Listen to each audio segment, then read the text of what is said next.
नमस्कार, मैं पंडित विनय भार्गव आप सभी का स्वागत हमारे YouTube चैनल पर। यदि आप चैनल पर नए हैं, चैनल को सब्सक्राइब कर लें जिससे आपको शास्त्र के अनुसार जानकारी, कथाएं, उपाय प्राप्त होती रहे। आमलकी एकादशी कथा। बोलिए लक्ष्मी नारायण भगवान की जय। एक बार राजा मानधाता ने वशिष्ठ जी से पूछा, हे गुरुदेव, यदि आप मुझ पर प्रसन्न हो तो किसी ऐसे व्रत का उल्लेख करो जिससे कि मेरा कल्याण हो। वशिष्ठ जी ने कहा, राजन, सब व्रतों में श्रेष्ठ उत्तम मोक्ष प्रदान करने वाली आमलकी एकादशी का व्रत है, सो वह मैं तुम्हारे समक्ष वर्णन करता हूँ। फाल्गुन माह के शुक्ल पक्ष की एकादशी का नाम आमलकी है। इस व्रत के करने से संपूर्ण पाप नष्ट हो जाते हैं। इस संदर्भ में मैं तुम्हें एक कथा सुनाता हूँ। हे राजन, चित्ररथ नाम का एक चंद्रवंशी राजा वैदिक नाम के नगर में राज्य करता था। उसी नगर में हमेशा वेद मंत्रों का उच्चारण रहने के कारण वहाँ कोई भी पापी, दुराचारी, नास्तिक, दरिद्री तथा कंजूस नहीं था। वहां के सभी प्रजाजन एकादशी का व्रत करते थे। वे सभी हरि नारायण के भक्त थे। एक समय फाल्गुन माह के शुक्ल पक्ष की आमलकी एकादशी का व्रत किया। तब राजा ने नगरवासियों के साथ मंदिर में जाकर के कुंभ स्थापित किया और विधि विधान से पूजन करते समय वे इस प्रकार कहने लगे, हे धात्री, तुम ब्रह्मा जी के द्वारा अवतरित हो। तुम ब्रह्मा का हरि स्वरूप हो। हे देवी, तुम सभी पापों को नष्ट करने वाली हो। तुमको मेरा नमस्कार है, नमस्कार है। उस मंदिर में राजा ने प्रजा सहित रात्रि जागरण किया। उसी समय एक वहेलिया जो जीवों की हिंसा करके अपने बच्चों का पालन पोषण किया करता था, भूख प्यास से व्याकुल हो रात्रि जागरण देखने के लिए मंदिर के एक कोने में आकर के बैठ गया और वहां पर हो रही आमलकी एकादशी व्रत की कथा का श्रवण किया उसने।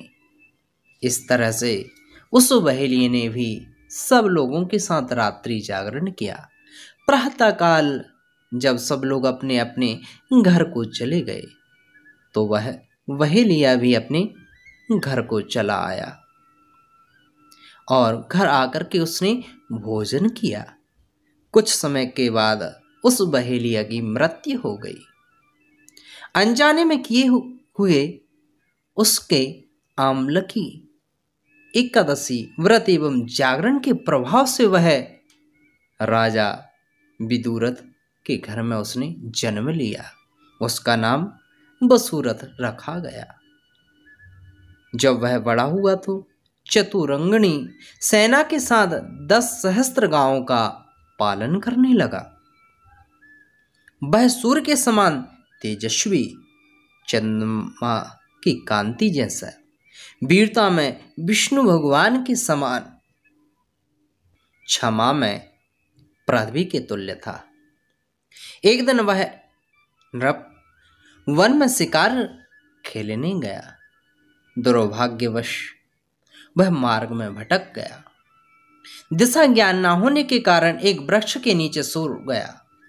उसी समय वहां कुछ पहाड़ी मलिक्ष वहां पर आए।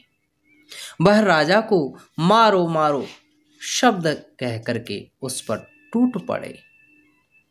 कहने लगे, इसी दुष्ट राजा ने हमारे संबंधियों को मार करके देश से निकाला है, इसको अवश्य ही मार देना चाहिए। इस प्रकार कह करके वह मलिक्ष राजा पर शस्त्रों से प्रहार करने लगे।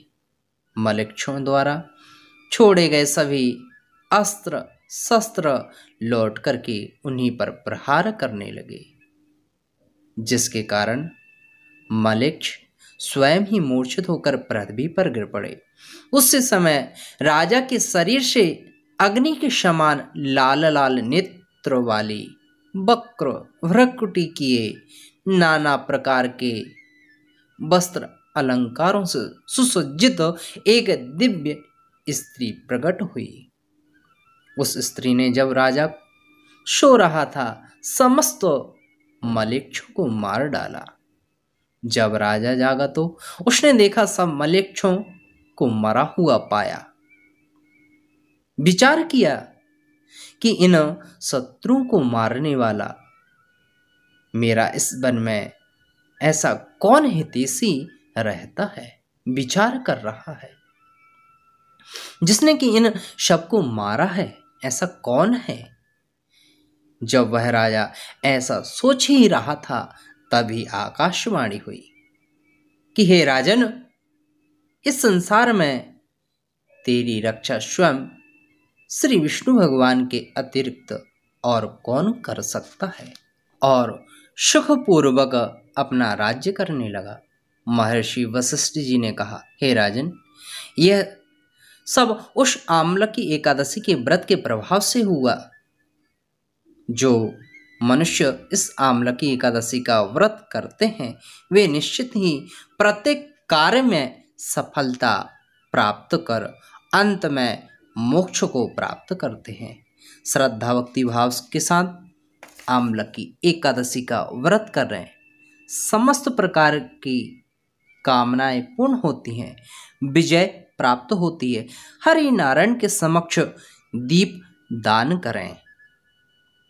इस प्रकार से किया गया व्रत आनंदमयी कथा का श्रवण शुभ फल प्रदान करती है।